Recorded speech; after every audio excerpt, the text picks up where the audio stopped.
Salve galera Coxa Branca, aqui é Flávio, pesquisador do Curitiba. Quero convidar para vocês para assistirem um material muito especial que a gente preparou sobre o centenário do grande Evangelino da Costa Neves, o nosso presidente campeoníssimo.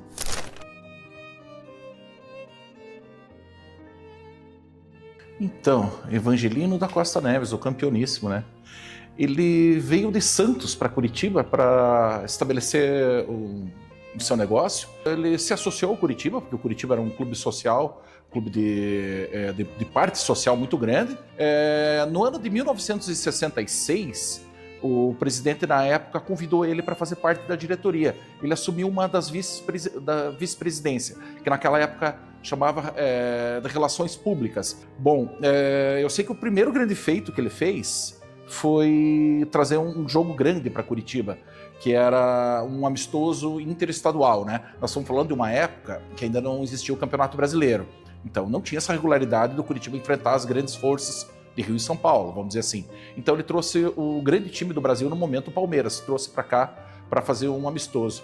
Isso era uma questão muito positiva pro caixa do clube, né? Porque o estádio enchia, né? A torcida, o público paranaense gostava desse tipo de evento, né?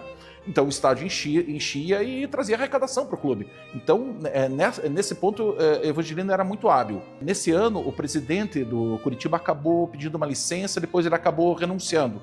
E como o Evangelino estava se destacando dentro da área que ele estava atuando, ele acabou sendo indicado ele como para suprir a falta do presidente que interrompeu o seu mandato. No ano seguinte, ele se candidatou, à presidência, foi eleito, né, foi aclamado presidente do Curitiba, e logo ele devolveu para o Curitiba uma coisa que a torcida estava sentindo falta, que era a conquista dos títulos. O Curitiba já estava há 8 anos sem ganhar um campeonato paranaense. Em 1968, o Curitiba volta a ser campeão paranaense, né? 68, 69, e em 1970, aí ele queria dar um presente para a torcida que o Curitiba historicamente ainda não tinha, que era o tricampeonato paranaense.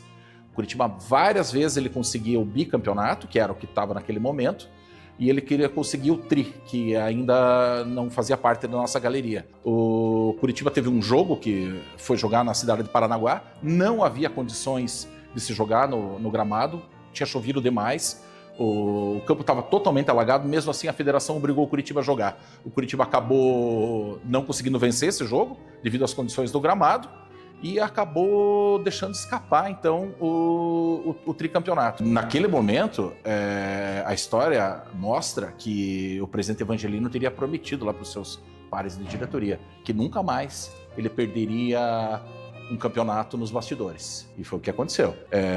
Logo depois, o Curitiba conquistou mais 2 campeonatos estaduais, 71, 72, dessa vez montando super times, né? E daí veio mais uma oportunidade de se conquistar um tricampeonato, dessa vez em 1973.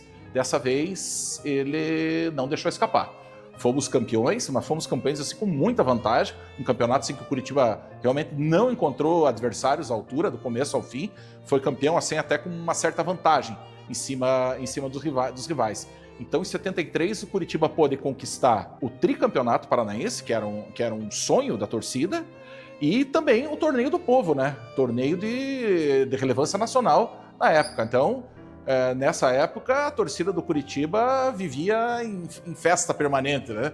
Em resumo, né? A década de 70 para a torcida do Curitiba ela foi muito favorável, né? Porque depois do tri, o Curitiba acabou sendo ex-campeão.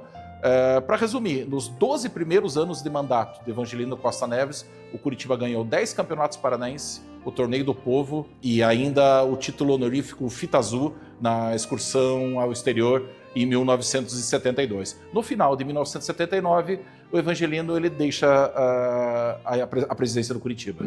Então ele acaba voltando no ano de 1982, um período assim, de dificuldade para o Curitiba, porque era um momento que o Curitiba estava sem calendário nacional, né? Ele não estava inserido nos campeonatos brasileiros que chamava Taça de Ouro e Taça de Prata. Então nenhuma das que hoje nós chamamos de divisões o Curitiba estava inserido naquele momento, né? O que já estava ruim piorou. Quando ele começa a preparar para montar o time para jogar o Paranaense, acaba vindo uma surpresa.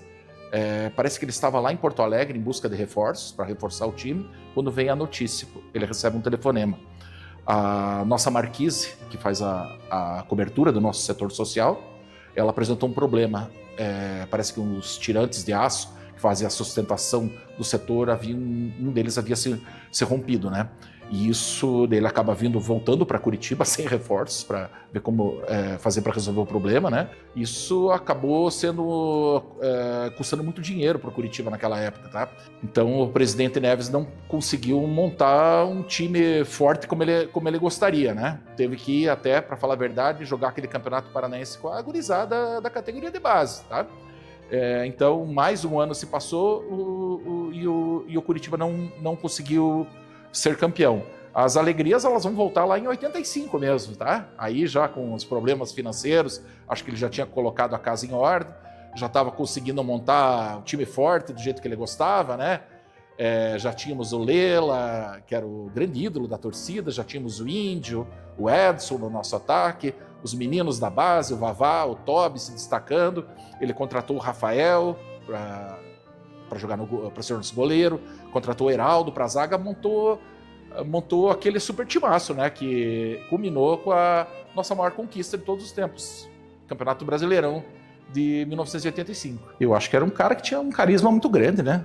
Ele tinha contato muito bom com os presidentes dos grandes clubes e era um cara muito querido. E ele conseguia convencer as pessoas a vender de uma forma que o Curitiba conseguia pagar esses grandes jogadores, e ele não poupava esforço para isso. Ele conseguia trazer. Então era uma pessoa com uma habilidade muito grande para os negócios, né? Graças a isso, ele sempre conseguia montar grandes times, né?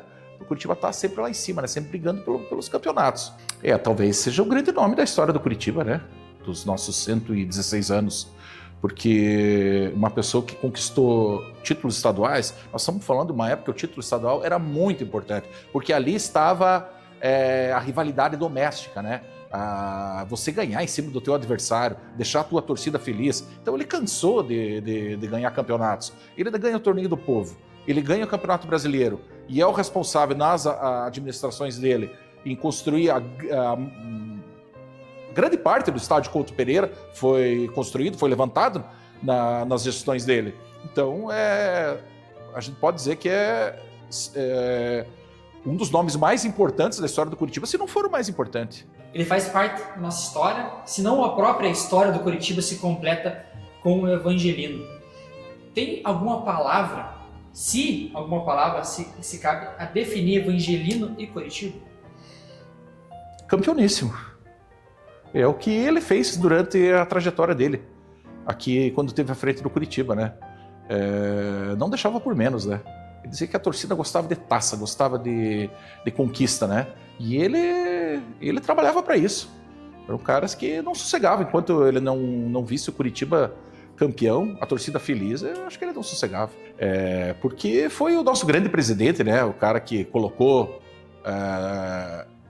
o Curitiba num patamar assim de um bom grande clube no cenário estadual, ele colocou no patamar lá em cima no cenário nacional. Então ali o Curitiba muda de patamar, né? Isso graças a ele. Eu acho que sem Evangelino da Costa Neves, eu acho que nós não conseguiríamos.